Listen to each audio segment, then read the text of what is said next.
Hello. तो आज हम पढ़ेंगे इन डेटा स्ट्रक्चर के इंट्रोडक्शन के बारे में कि डेटा स्ट्रक्चर क्या होता है, इसकी क्या ज़रूरत पड़ी डेटा स्ट्रक्चर को इंट्रोड्यूस करने की, और किस किस प्रकार के डेटा स्ट्रक्चर होते हैं उनका एक ओवरव्यू लेंगे। उसके अलावा डेटा स्ट्रक्चर की प्रोग्राम में क्या ज़रूरत है उसको भी हम देखेंगे। ये CS 301 सब्जेक्ट के अंडर आता है।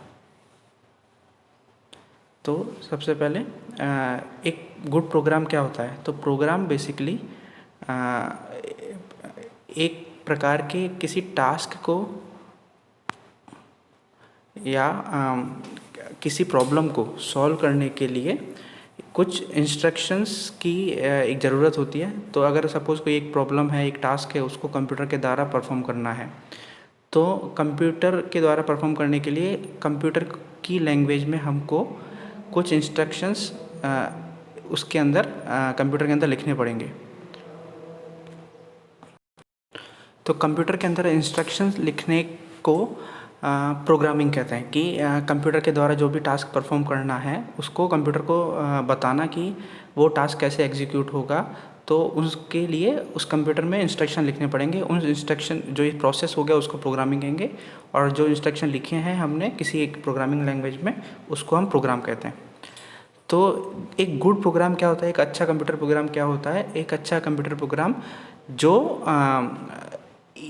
रन एफिशिएंटली और करेक्टली, मतलब एक तो पहली बात तो जो सबसे इम्पोर्टेंट है कि वो उसका जो आउटपुट है वो प्रॉपर आना चाहिए, करेक्ट आना चाहिए, कि जिस प्रॉब्लम को सॉल्व करने के लिए हमने वो प्रोग्राम लिखा है उस प्रॉब्लम को पूरी तरह सॉल्व करे, और उसका जो आउटपुट है हमेशा कंसिस्टेंट रहे।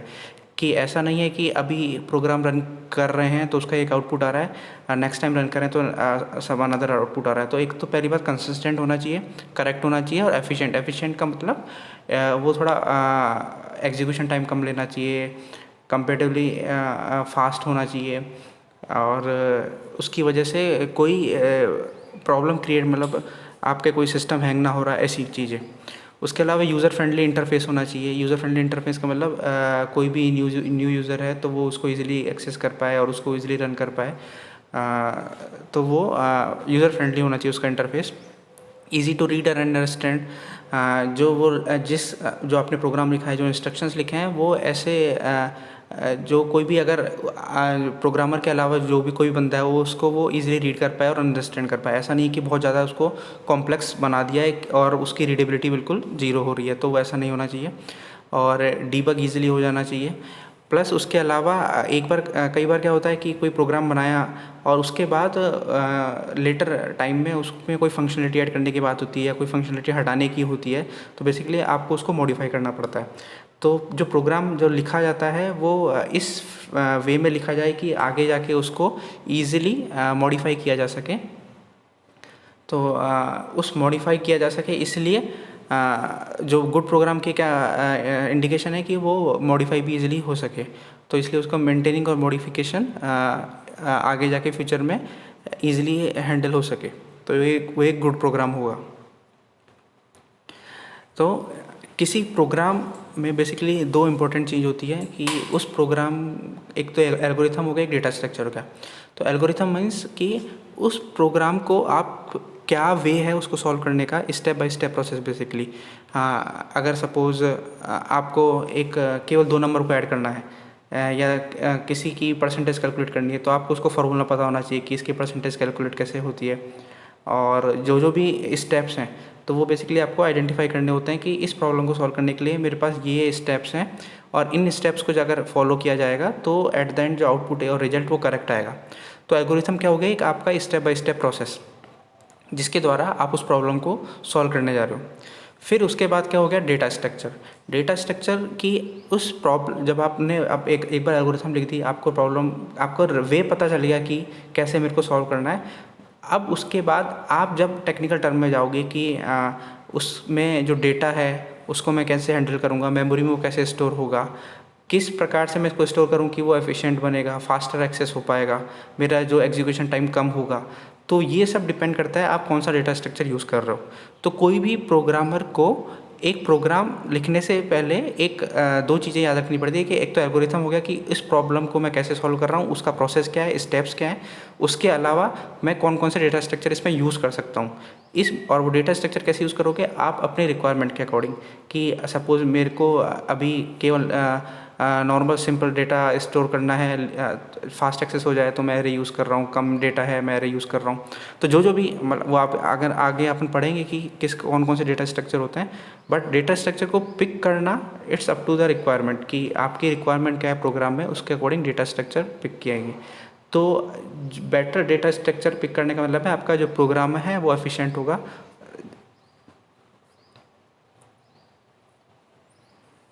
इसके बाद डेटा स्ट्रक्चर की डेफिनेशन देखते हैं। तो डेटा स्ट्रक्चर क्या है, बेसिकली आपके जो ग्रुप ऑफ डेटा एलिमेंट्स हैं उसको एफिशिएंट वे में स्टोर करना, ऑर्गेनाइज करना, कि आपका जो भी डेटा है उसको आप कैसे यूज़ कर सकते हो अपने प्रोग्राम में। तो जो आप उसको मेमोरी में स्टोर करोगे तो मैं किस वे में उसको स्टोर करूँ, तो ये सब आपको जो बताता है ये डेटा स्ट्रक्चर के द्वारा पता चलता है। तो डेटा स्ट्रक्चर के कुछ एग्जांपल्स हैं जो एरे है, लिंक लिस्ट है, स्टैक है, क्यू है, और जितने भी लेटेस्ट अपने टेक्नोलॉजी है या प्रोग्रामिंग, जो भी प्रोग्रामिंग करते हैं तो डेटा स्ट्रक्चर तो एसेंशियल है ही, वो सब प्रोग्रामिंग ये अपार्ट फ्रॉम प्रोग्रामिंग लैंग्वेज, कि अगर आप जैसे स्टैक है तो स्टैक आप सी में भी यूज़ कर रहे हो, जावा में भी, C++ में भी, तो प्रोग्रामिंग लैंग्वेज डिफरेंस हो सकती है बट कंसेप्ट वही रहेगा डेटा स्ट्रक्चर का। स्टैक ही जैसे स्टैक सी में यूज़ होता है वैसे ही उसका जो वो है सिंटैक्स चेंज होगा, but at the end concept same होगा। तो डेटा स्ट्रक्चर में जो है ये स्टैक, क्यू, अपन जो लिंक लिस्ट है, ट्री, ये सब कंसेप्ट हैं। इनको किस प्रोग्रामिंग लैंग्वेज में यूज़ कर रहे हैं उसके अकॉर्डिंग इनके सिंटैक्स थोड़े चेंज हो सकते हैं।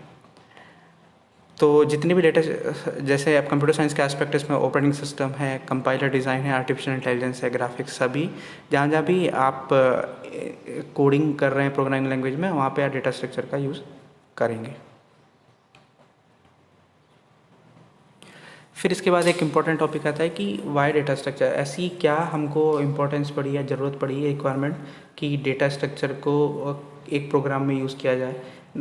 तो जैसे भी कोई आजकल क्या है कि रिक्वायरमेंट बढ़ती जा रही है और कंप्यूटर प्रोग्राम वो जो कॉम्प्लेक्स प्रॉब्लम को भी सॉल्व करने के ट्राई कर रहे हैं, या फिर आजकल कॉम्प्लेक्स प्रॉब्लम भी सॉल्व होती हैं। तो उन प्रॉब्लम्स को सॉल्व करने के लिए, एफिशिएंट वे में सॉल्व करने के लिए डेटा स्ट्रक्चर की ज़रूरत पड़ती है। तो जैसे पहले भी बताया कि आपके पास डेटा ह्यूज है, उसको आपको प्रॉपर वे में मेंटेन रखना है प्रोग्राम में, कि कैसे मैं इसको यूज़ करूँ कि जो मेरा प्रोग्राम है वो एफिशिएंट हो, कम से कम कॉम्प्लेक्स हो। किसी प्रोग्राम की एफिशिएंसी उसकी कॉम्प्लेक्सिटी के द्वारा चेक की जाती है, कि वो प्रोग्राम एफिशिएंट का मतलब क्या है, वो लेस कॉम्प्लेक्स है, उसकी जो कॉम्प्लेक्सिटी है वो कम से कम है। तो अगर कोई एक प्रॉब्लम है, सिंपल प्रॉब्लम है, उसको कई सारे वे हो सकते हैं, कई तरीके से उस प्रॉब्लम को अपन सॉल्व कर सकते हैं, बट कौन सा तरीका बेटर है ये डिसाइड करते ही उसकी कॉम्प्लेक्सिटी। सपोज़ एक प्रोग्राम तो अगर सपोज किसी प्रॉब्लम को सॉल्व करने के 4 से 5 तरीके हैं, तो उन पाँचों तरीके में जो सबसे कम कॉम्प्लेक्स होगा, जिस प्रोग्राम की कॉम्प्लेक्सिटी सबसे कम होगी, वही सबसे बेटर प्रोग्राम माना जाएगा, वही सबसे एफिशिएंट प्रोग्राम माना जाएगा। तो किसी प्रोग्राम या एल्गोरिथम जो आपका वे है किसी प्रॉब्लम को सॉल्व करने को, उसको बेटर तब माना जाएगा जब उसकी कॉम्प्लेक्सिटी कम हो। जितनी कम कॉम्प्लेक्सिटी उतना ही प्रोग्राम बेटर, उतनी ही वो आपकी अप्रोच बेटर है। ये आप लेटर अपन डेटा स्ट्रक्चर में देखेंगे कि अब सर्चिंग करेंगे, सॉर्टिंग करेंगे, तो सर्चिंग मतलब खोजना, किसी नंबर को एक गिवन सेट्स में से खोजना। सॉर्टिंग मतलब किसी नंबर को एक प्रॉपर ऑर्डर में अरेंज करना। तो at the end output same है, अगर मैं एक इनपुट है और उसका आउटपुट सेम है, बट बीच में जो सॉर्टिंग और सर्चिंग की अप्रोचेस हैं वो अलग अलग होंगी। तो कौन सी बेटर है वो किस पे डिसाइड करते हैं कि उस सर्चिंग या सॉर्टिंग टेक्निक की जिस की कॉम्प्लेक्सिटी सबसे कम है वो सबसे बेटर अप्रोच होगी। तो और कॉम्प्लेक्स और वो किस पैरामीटर में देखते हैं, स्पेस और टाइम की। स्पेस का मतलब है मेमोरी, कि कोई प्रोग्राम जो है, आपकी जो अप्रोच है वो कितनी मेमोरी कंज्यूम कर रही है। कम मेमोरी कंज्यूम कर रही है मतलब वो प्रोग्राम और अप्रोच बेटर है। सेम टाइम में कि कितना जल्दी आप उसको एग्जीक्यूशन टाइम कितना ज़्यादा कम है। तो कम है तो अगर किसी प्रोग्राम का एग्जीक्यूशन टाइम कम है तो मतलब वो लेस कॉम्प्लेक्स है और उसका वो उतना ही बेटर है। तो कॉम्प्लेक्सिटी को मेज़र करने के दो पैरामीटर्स हैं, दो अप्रोच हैं, एक स्पेस और टाइम। स्पेस मीन्स मेमोरी, कितना मेमोरी वो कोई प्रोग्राम लेता है एग्जीक्यूशन के टाइम पे। फिर आता है क्लासिफिकेशन ऑफ डेटा स्ट्रक्चर, कि डेटा स्ट्रक्चर को ऐसे दो भागों में बांटा गया है, primitive data structure, non primitive data structure. Primitive में जो भी अगर आप नीचे देख पा रहे हो, इंटीजर, कैरेक्टर, फ्लोट, पॉइंटर्स, ये सब प्रिमिटिव डेटा टाइप के भी एग्जांपल हैं। और प्रिमिटिव का मतलब ऑलरेडी प्री डिफाइंड है, मतलब यूज़र इसको डिफाइन नहीं कर रहा है, ऑलरेडी प्री डिफाइंड है। और नॉन प्रिमिटिव डेटा स्ट्रक्चर में है एरेज और लिस्ट। तो एरेज जैसे कि सिंगल डायमेंशन मतलब कि केवल जो भी एरे है उसमें जो डेटा स्टोरेज है वो केवल एक डायमेंशन में हो रहा है। टू डायमेंशन जो मैट्रिक्स वाले जितना भी स्टोरेज होता है वो टू डायमेंशनल एरे के थ्रू करते हैं। और मल्टी डायमेंशनल मतलब अगर आप दो से ज़्यादा डायमेंशन एरे में दे रहे हैं और किसी डेटा को स्टोर कर रहे हैं उसके अंदर, तो वो मल्टी डायमेंशनल एरे के थ्रू कर सकते हो आप। फिर लिस्ट में लीनियर में है स्टैक, क्यू और लिंक लिस्ट। हाँ, ये इनका भी ओवरव्यू आगे पढ़ेंगे। और नॉन लीनियर में है ट्री और ग्राफ।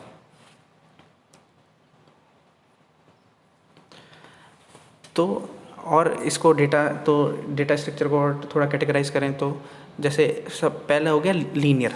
तो कोई भी लीनियर डेटा स्ट्रक्चर का क्या मतलब है, जो भी उसमें डेटा आइटम्स आप स्टोर कर रहे हैं, अरेंज, वो एक लीनियर सीक्वेंस में हो। लीनियर सीक्वेंस का मतलब है जो कंसेक्यूटिव, मतलब एक के बाद एक स्टोर हो। ऐसा नहीं कि एक लोकेशन पे स्टोर है और अगली लोकेशन पे कोई दूसरा डेटा स्टोर है, दूसरा कि मतलब उस डेटा स्ट्रक्चर से रिलेटेड नहीं है वो।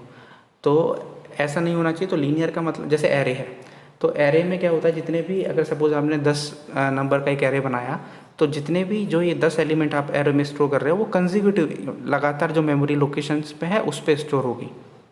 तो ऐसे डेटा स्ट्रक्चर जिसमें जो डेटा स्टोर होता है वो एक सीक्वेंस में, एक लीनियर सीक्वेंस में अरेंज होता है, तो उस प्रकार के डेटा स्ट्रक्चर को अपन लीनियर डेटा स्ट्रक्चर बोलते हैं। और नॉन लीनियर वही अपोजिट हो गया लीनियर का, कि नॉन लीनियर में जो आपका डेटा जो अरेंज है वो एक पर्टिकुलर सीक्वेंस में अरेंज नहीं है, वो एक रैंडमली अरेंज या रैंडमली स्टोर है। तो जैसे ट्री और ग्राफ। फिर उसके बाद आता है होमोजीनियस। तो होमोजीनियस मतलब होमोजीनियस ऐसा डेटा स्ट्रक्चर जिसमें सेम टाइप के एलिमेंट स्टोर हो रहे हैं।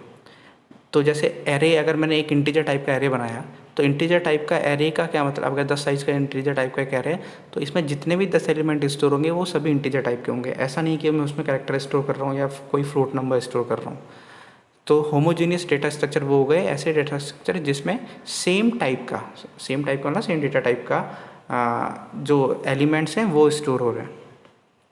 नॉन होमोजीनियस मतलब जिसमें सेम टाइप के स्टोर नहीं हो रहे। तो जैसे स्ट्रक्चर ये पढ़ा होगा सी के अंदर। तो स्ट्रक्चर क्या होता है, एक यूज़र डिफाइंड डेटा टाइप हो गया। तो उस स्ट्रक्चर के अंदर आप जो अपनी रिक्वायरमेंट के अकॉर्डिंग एलिमेंट्स को रख सकते हैं और एलिमेंट्स को स्टोर कर सकते हैं। तो एग्जांपल के लिए अगर मैं लेता हूँ, जैसे एक स्टूडेंट टाइप का एक स्ट्रक्चर बनाया, तो स्टूडेंट की रिलेटेड इन्फॉर्मेशन आप उसके अंदर स्टोर कर सकते हो। तो अगर स्टूडेंट की मैं 3 इन्फॉर्मेशन लूँ कि एक रोल नंबर हो गया, नेम हो गया और उसका ईयर हो गया या उसके मार्क्स हो गए सपोज, तो उस रोल नंबर जो है वो इंटीजर में मैं स्टोर कर सकता हूँ। नेम है क्या उसका, वो कैरेक्टर टाइप के एक एरे में स्टोर होगा। और मार्क्स हो गए वो मैं फ्लोट में ले रहा हूँ। तो ये तीनों अलग अलग प्रकार के डेटा टाइप हो गए, लेकिन स्ट्रक्चर आपकी वही एक ही है, स्टूडेंट। तो उस एक स्ट्रक्चर के अंदर आपने 3 डेटा टाइप यूज़ किए, तो वो जो डेटा स्ट्रक्चर रहेगा वो कैसा हो गया, वो हो गया नॉन होमोजीनियस। क्यों हो गया नॉन होमोजीनियस? क्योंकि इसके अंदर जितने मतलब जो तीनों जो ये एलिमेंट्स हैं ये अलग अलग प्रकार के हैं। तो होमोजीनियस डेटा स्ट्रक्चर का मतलब ऐसा डेटा स्ट्रक्चर जिसके अंदर सेम प्रकार के, सेम डेटा टाइप के एलिमेंट ही स्टोर होंगे। और नॉन होमोजीनियस के मतलब जिसमें आप अलग अलग प्रकार के डेटा टाइप के जो एलिमेंट्स हैं वो स्टोर कर सकते हैं। इसके बाद आता है स्टैटिक और डायनेमिक में। तो स्टैटिक जो डेटा स्ट्रक्चर होते हैं उनका क्या साइज जो फिक्स होता है, तो जब आप उनको स्टार्टिंग में ही आप उनका साइज़ देना पड़ता है। तो जैसे एरे की बात करते थे, तो एरे में अगर नॉर्मल आपने इंट ARR 100 रख दिया तो कंपाइल टाइम पे ही इसकी मेमोरी एलोकेट हो जाती है। तो सपोज 100 रख दिया तो कंपाइलर आपको 100 मेमोरी लोकेशन एलोकेट कर देगा। लेकिन आप रन टाइम पे सपोज 10 ही एलिमेंट डाल रहे हैं आपने, तो 90 की जो मेमोरी है वो वेस्ट हो रही है आपकी, यूज़ में, प्रोग्राम में कहीं यूज़ नहीं हो रही है। तो ऐसे डेटा स्ट्रक्चर जिसमें जो मेमोरी एलोकेशन है वो कंपाइल टाइम पे हो रहा है, तो इनिशियली आपको बताना पड़ता है कि जो डेटा स्ट्रक्चर का साइज़ क्या होगा, जैसे अपन एरे में बताते हैं। तो वो डेटा स्ट्रक्चर स्टैटिक होते हैं। डायनेमिक एरे स्ट्रक्चर वो हो गए जिसमें आप रन टाइम पे भी आप उसमें ऐड कर सकते हैं। आप जैसे सपोज लिंक लिस्ट है, लिंक लिस्ट में आपने एक नोड है, फिर उसने दूसरा नोड कर दिया, तो इनिशियली आपको स्पेसिफाई नहीं करना कि उसका साइज़ क्या होगा, तो उसको आप एक्सपेंड और shrink according to your requirement आप कर सकते हैं। तो ये कुछ कैरेक्टराइजेशन हो गया डेटा स्ट्रक्चर्स का।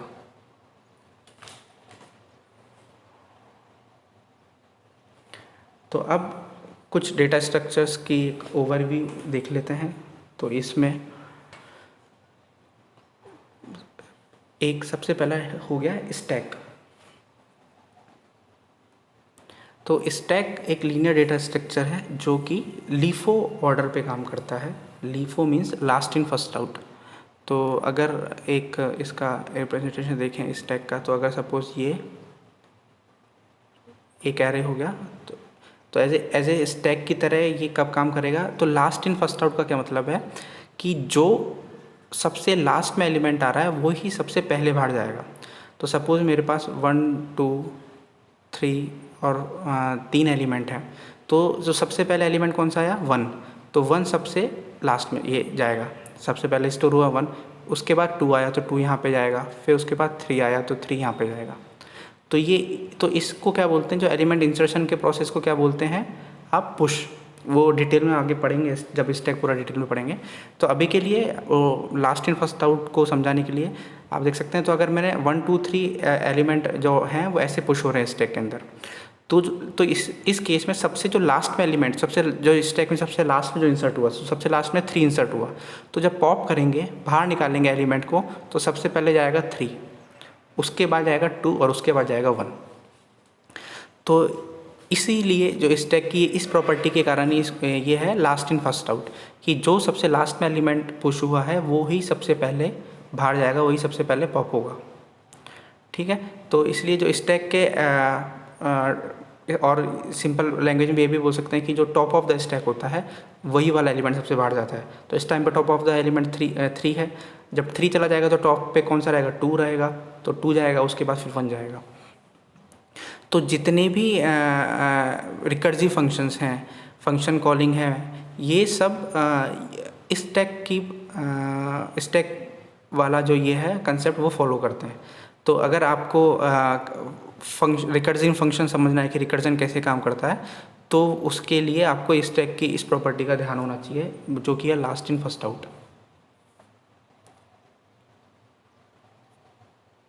इसके बाद है क्यू। तो जैसे स्टैक था, स्टैक में क्या था कि जो लास्ट वाला एलिमेंट है वो सबसे पहले बढ़ जाएगा, और क्यू क्या है, जो सबसे पहले आया वो सबसे पहले बढ़ जाएगा। तो क्यू जैसे नाम से इंडिकेट कर रहा है कि क्यू मतलब कतार हो गया।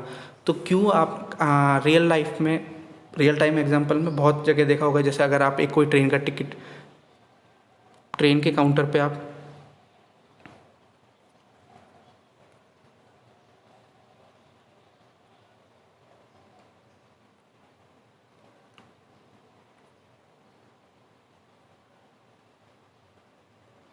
तो किसी एक ट्रेन के काउंटर पे एक टिकट काउंटर है, उस पे बुकिंग के पे जो यूज़र, ये सपोज ये टिकट काउंटर है,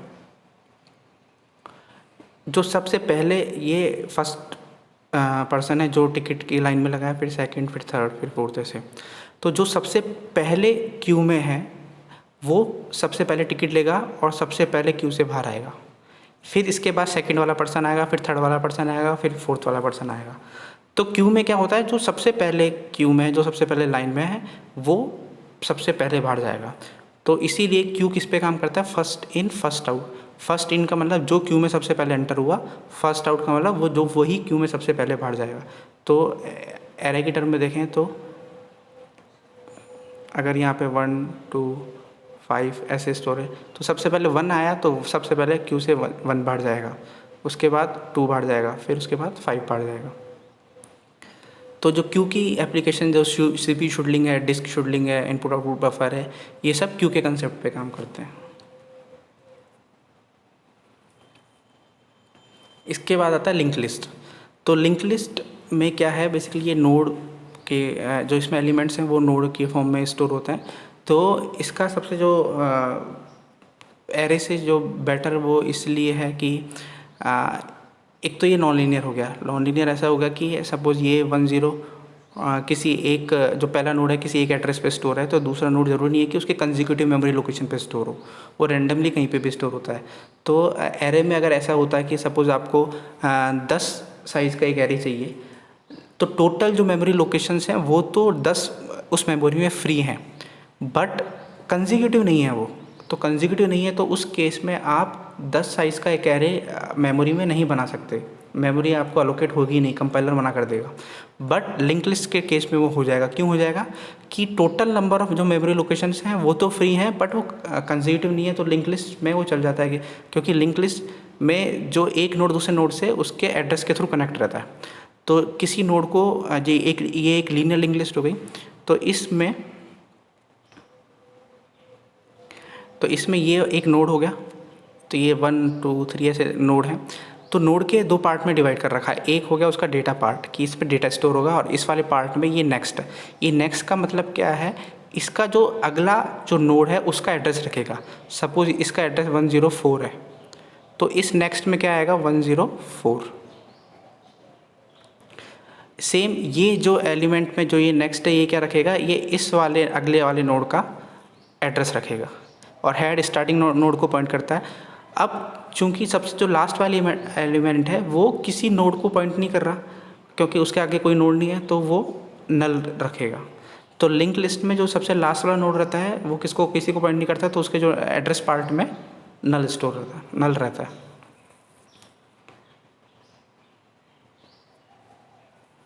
इसके बाद है ट्री। तो ट्री ये हिरार्की में आ गया, हिरार्किकल डेटा स्ट्रक्चर हो गया, जो जिसमें ये पेरेंट और चाइल्ड के कंसेप्ट पे काम करता है।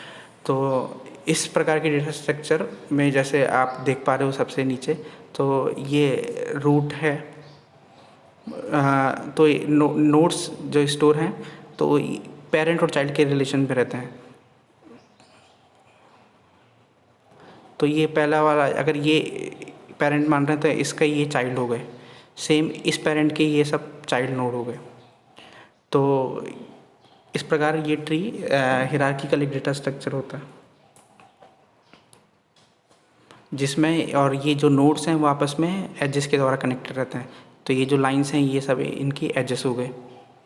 ये जो और फर्स्ट नोड होता है नोड ट्री का, उसको रूट नोड बोलते हैं। और उसके ये एक पर्टिकुलर एक ट्री का छोटा सा पार्ट हो गया, तो इस पार्ट को सब ट्री बोल दिया, और इसमें ये पेरेंट हो गया और उसके चाइल्ड नोड हो गए। इसके बाद आता है ग्राफ। ग्राफ भी एक नॉन लीनियर डेटा स्ट्रक्चर होता है, जिसमें नोड्स और एजेस रहती हैं, आपस में कनेक्टेड रहते हैं। बट ग्राफ में क्या है, जितने ये जो नोड्स हैं वो पेरेंट और चाइल्ड के रिलेशन में नहीं है, तो वो आपस में भी कनेक्टेड रह सकते हैं, जैसे ऐसे। तो आप ये नहीं बोल सकती ये इसका पेरेंट है या इसका चाइल्ड है। तो नोड्स और एजेस रहते हैं जो आपस में कनेक्टेड रहते हैं। तो तो ये वर्टाइसेस हो गए, नोड्स को वर्टाइसेस बोलते हैं, और ये एजेस हो गए। और जो ग्राफ की जो एप्लीकेशंस हैं, ग्राफ बहुत ही वास्टली यूज़ होता है, बहुत सारी एप्लीकेशन में यूज़ होता है। तो कोई भी जो शॉर्टेस्ट पाथ जितनी भी एल्गोरिथम्स हैं उसमें ग्राफ का यूज़ होता है। इंटरनेट राउटिंग में है कि आप राउटर्स के बीच में जो भी अपना डेटा ट्रांसमिशन होता है नेटवर्किंग में, उस जितनी भी एल्गोरिथम्स हैं उसमें ग्राफ का यूज़ होता है। सोशल नेटवर्किंग साइट है, फेसबुक्स वगैरह, ये भी ग्राफ के कंसेप्ट को यूज़ करके ही किसी डेटा को अपन स्टोर करती हैं और एक्सेस कर पाती हैं। तो ग्राफ जो भी जितने भी लेटेस्ट प्रॉब्लम्स हैं उनमें काफ़ी यूज़ होता है। तो इस प्रकार तो ये कुछ डेटा स्ट्रक्चर्स का ओवरव्यू था। हर एक डेटा स्ट्रक्चर को आगे की यूनिट में डिटेल में पढ़ेंगे। तो होप ये आपको क्लियर हुआ होगा। Thank you.